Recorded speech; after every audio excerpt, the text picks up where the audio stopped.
You'll hear a number of different recordings and you will have to answer questions on what you hear. There will be time for you to read the instructions and questions, and you will have a chance to check your work. All the recordings will be played once only. The test is in 4 sections. At the end of the test, you will be given 10 minutes to transfer your answers to an answer sheet. Now turn to Section 1. Section 1. You will hear a young student, Andrew, ringing an employment agency inquiring about their services. First, you have some time to look at questions 1 to 7.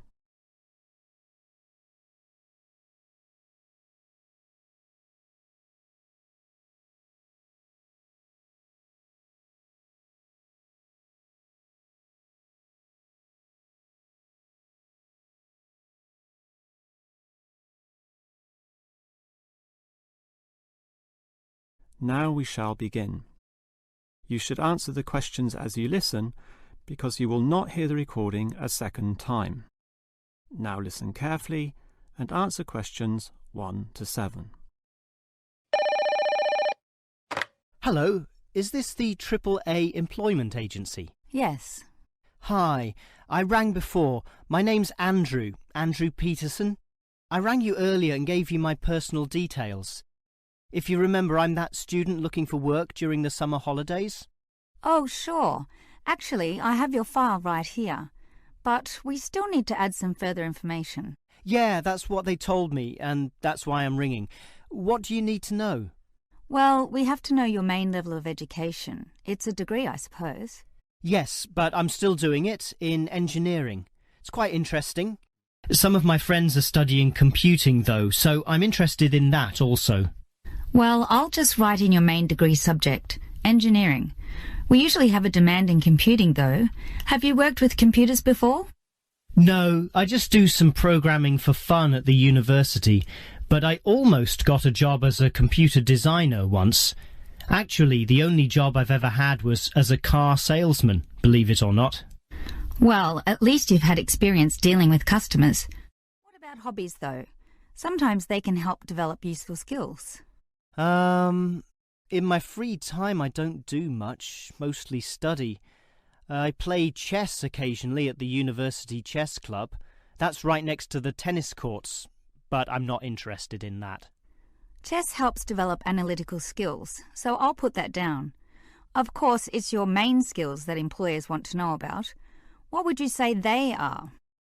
Well, I'm in my 3rd year now, studying electrical machines and generating systems, but I'd say electronics is my best skill, much better than, say, my machine skills, which aren't so good, actually. Okay, machine skills are in demand, but so too are electronic ones, so we might be able to find you a part-time job in that field. But what sort of money do you expect to get? Oh, anything, really. I'd want the standard payment, let's say. What's normal? 1,000 a month? 1,500? I'll just put $1,200, okay? That's fine by me. When can you start? Say, within 2 days? Easily. Actually, less. In fact, just give me a ring and I'll be able to start immediately. Although I admit it'll take me a few days to get used to getting up early in the morning. Okay, that's just about it. Unless you'd like to add anything else which may help with your application? Not really. I ride a motorbike, but that's unimportant. I'm friendly, but every applicant claims that, right? I can speak another language. Ah, that might be useful, depending on the language. Is it Chinese? A Chinese speaker would go down well. Spanish, I'm afraid. You see, I grew up with some friends who came from South America. Okay, I'll write that down. But I don't think it will help that much, sorry to say. Before you hear the rest of the conversation, you have some time to look at questions 8 to 10.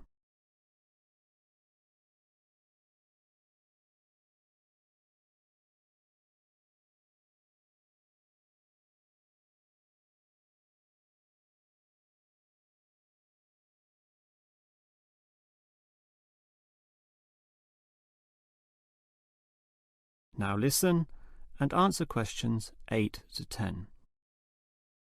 Well, thanks for your help, and hopefully I'll get a job soon.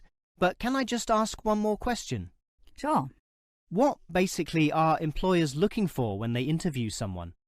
Oh, many things. Being hardworking, diligent, and focused on your job is good. But surprisingly, it often means you can't see the bigger picture or provide suggestions which help the company move forward. That requires thinking for yourself, outside the box, as they say, and being free of the standard ways of approaching tasks. Employers certainly value that. I guess experience must help, though. It depends. If it involved a routine job, one which didn't exercise your mind, it might not mean that much at all. But since companies are basically composed of people, it is important to be able to get along with others.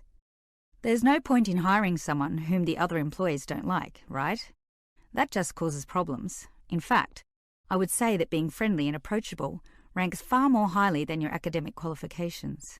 Okay, and that's all assessed at the interview, right? Yes, and your qualifications, experience, and approach to the job, such as whether you can do different things, work overtime, or do long hours, is needed. But those latter qualities are pretty much standard. What may be more important is based on the fact that things inevitably go wrong. Mistakes are made and someone's got to fix them in a way that creates the least disturbance. People with demonstrated abilities to do this are certainly regarded highly. I see. That's very interesting. That is the end of section 1. You now have half a minute to check your answers.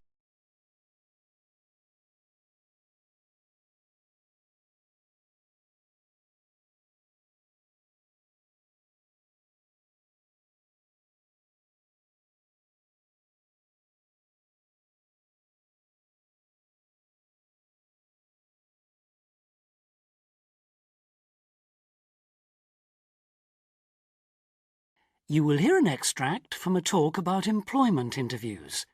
First, you have some time to look at questions 11 to 14.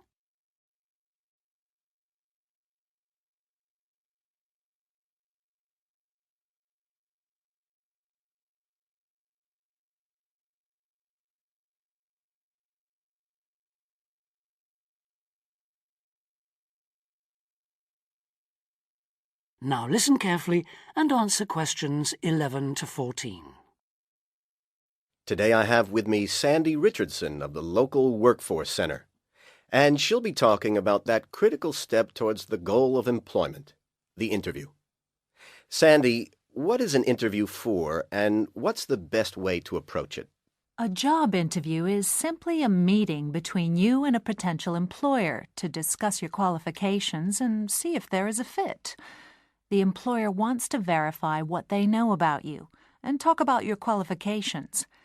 If you have been called for an interview, you can assume that the employer is interested in you. The employer has a need that you may be able to meet, so it's your goal to identify that need and convince the employer that you're the one for the job. As everyone knows, interviews can be stressful, but when you're well prepared, there's no reason to panic. Preparation is the key to success in a job search, and you can begin by collecting together all the documents you may need for the interview, such as extra copies of your resume, lists of references, and letters of recommendation. You could also take some work samples, selecting from what you have designed, drawn, or written, for instance. And make sure you have a pen and pad of paper for taking notes. The next step is to find out about the post. The more you know about the job, the employer, and the industry, the better prepared you will be to target your qualifications. Always request a job description from the employer and research employer profiles at the Chamber of Commerce or local library. You could also try to network with people who work for the company or with employees of companies associated with it. The next step is to match your qualifications to the requirements of the job. A good approach is to write out your qualifications along with the job requirements.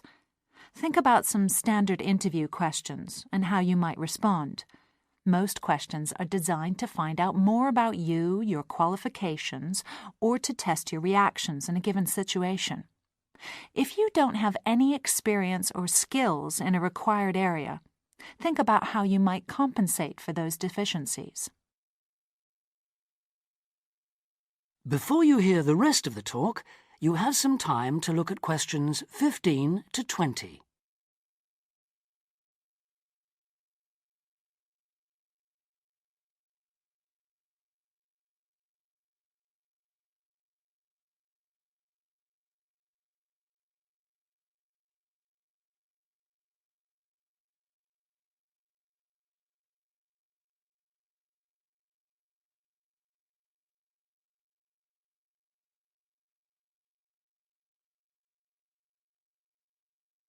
Now listen and answer questions 15 to 20.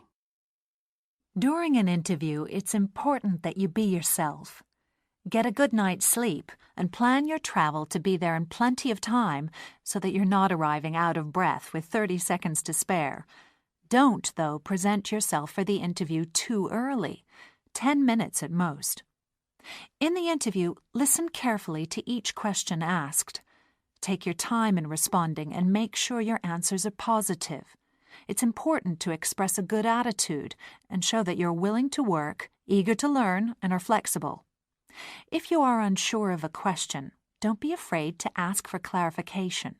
In fact, it's sometimes a good strategy to close a response with a question for the interviewer. In general, focus on your qualifications and look for opportunities to personalize the interview.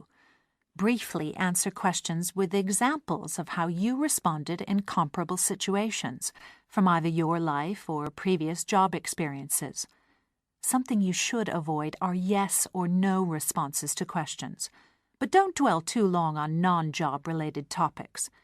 Use caution if you are questioned about your salary requirements. The best strategy is to avoid the question until you have been offered a job. Questions about salary asked before there is a job offer are usually screening questions that may eliminate you from consideration, so be warned. On the other hand, it isn't inappropriate to show your enthusiasm if your first impressions of the interview and of the employer are good ones. So, if the job sounds like what you are looking for, say so. Keep in mind that the interview is not over when you are asked if you have any questions. Come prepared to ask a couple of specific questions that again show your knowledge and interest in the job. Close the interview in the same friendly, positive manner in which you started. When the interview is over, leave promptly. Don't overstay your time. Think about the interview and learn from the experience.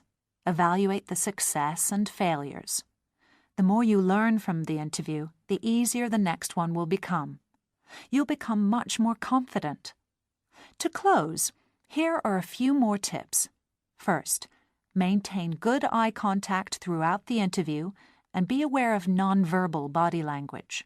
Second, dress a step above what you would wear on the job. Go to the hairdressers, have a shave, etc. Remember that your appearance is a key indicator of whether you have the right attitude, so it can pay to give some thought to how you look. And finally, don't be a clock watcher. That is the end of section 2.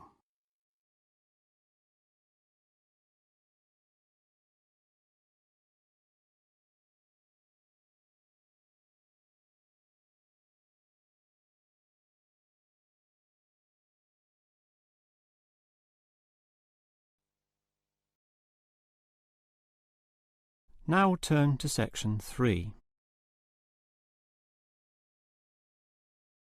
Section 3.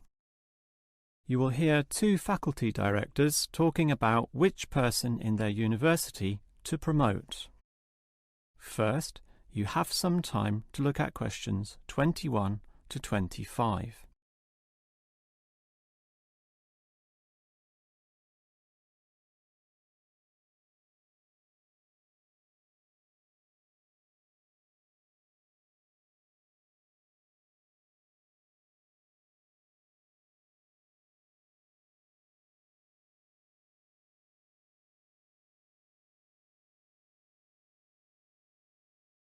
Now listen carefully and answer questions 21 to 25. OK, we've got to decide who to promote to leading education officer. Someone from the arts faculty, I suppose. Well, it can be from any faculty, since the position requires more general skills. Handling personnel, settling disputes and motivating them to focus on the task. It was the last position which involved computer knowledge, not this one. Surely computer knowledge would help. So too would knowledge in the arts. Sure, it would help, but the key criterion is being able to direct the staff appropriately. So it doesn't matter then from which faculty we select our candidates? Not really, but I've already looked at those from computing and rejected them all. Why? They're all too new, lacking in sufficient experience, whereas these ones from the business faculty are long-timers, so we'll take someone from there. I suppose you're right. The arts faculty doesn't present much in the way of suitable candidates either. But we'll still have to train the person, teach the ropes, as they say, and he or she will have to expect to do overtime as needed. Of course, it can get so busy that if we were open on the weekend, they'd have to work then as well. Just as well we're a Monday to Friday university, right? Right. But are you sure these people will actually want the job? The salary isn't such an improvement on their current ones. I know, but there are benefits. You get overtime rates, a nice place to put your car, as well as additional petrol money if you drive for company purposes, which they'll probably be required to do. But those benefits are quite limited, especially given all the work and responsibility involved. People often don't like that. They prefer the creative freedom of less senior teaching positions. Yeah, I know. But these candidates should realise that if they do this job well, there'll be more promotions down the line. You know how everyone likes having their own office, right? Sure. Well, that would come after a few years, if they're prepared to work hard and grow with the university. Yes, that should attract these people. Before you hear the rest of the conversation, you have some time to look at questions 26 to 30.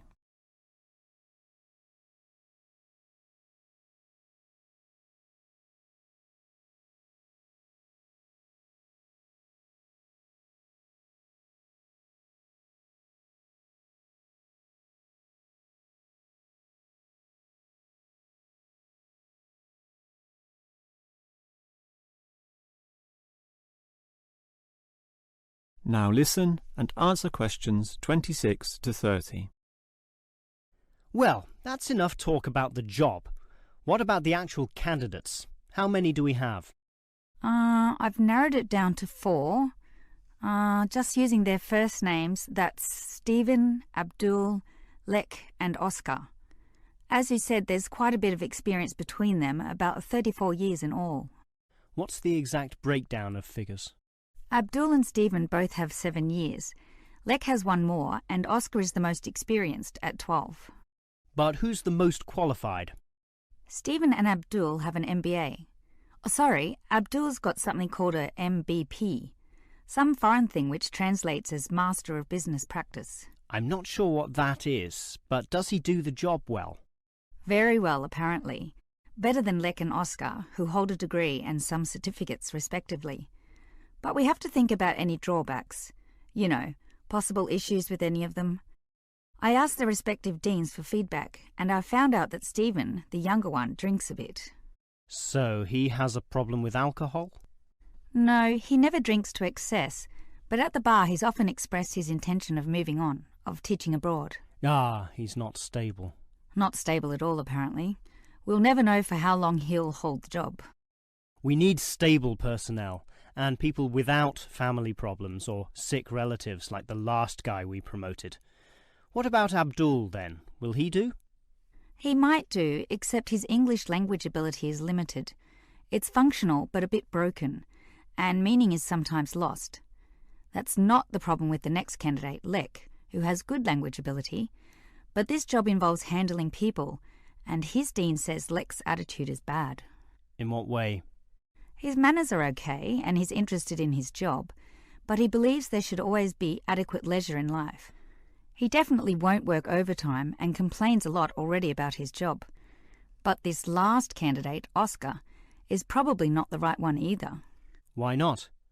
not another problem with language. His first language isn't English, but he speaks it well enough. He's stable with a good attitude, but his age is the problem. Age is not a problem. That would be ageism, and I don't believe in that. But with his age comes health problems as well, and serious ones at that. Oh, that might be an issue then. That is the end of section 3. You now have half a minute to check your answers.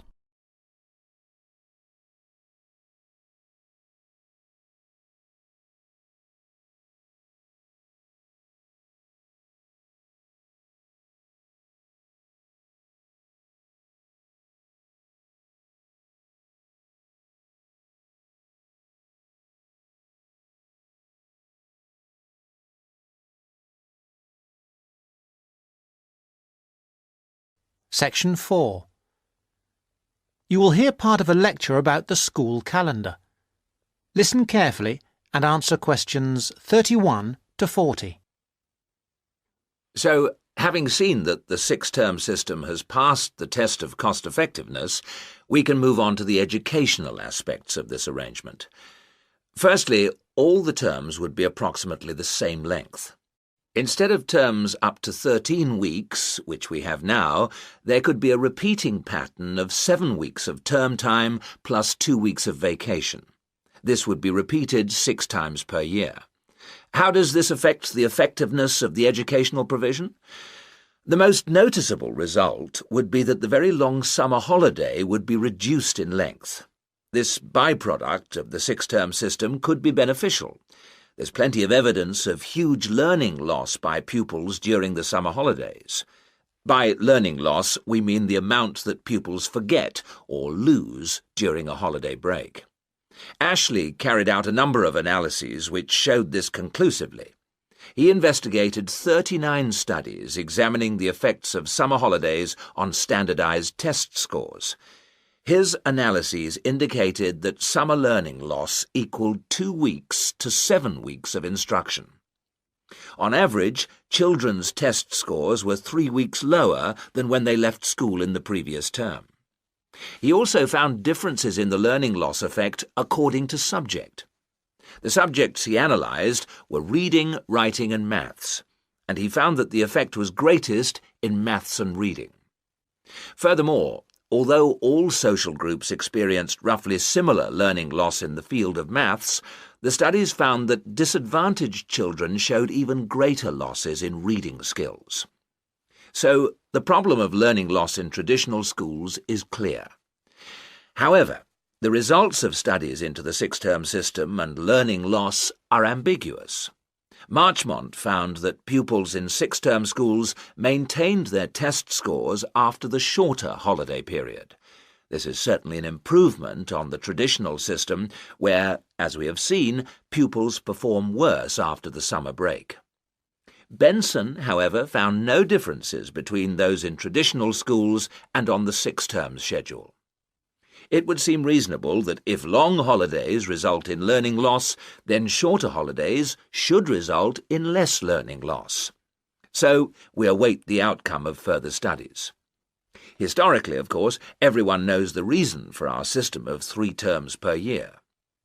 In days when agriculture was of much greater importance in our working lives, it was essential that the children helped with the harvest. Later on, this changed, and more people moved into the towns. But then there was a new problem. Before air conditioning, it was very impractical to try to teach children in the summer months. Nowadays, that's no longer a barrier. One way of providing something different is the summer school.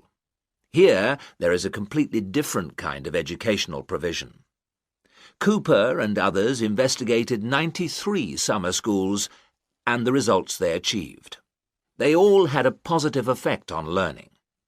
Most summer schools, of course, have small classes, and class size was shown to have a positive effect.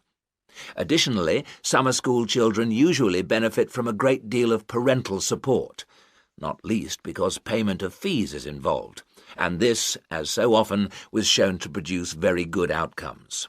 Results were most impressive, in maths in general.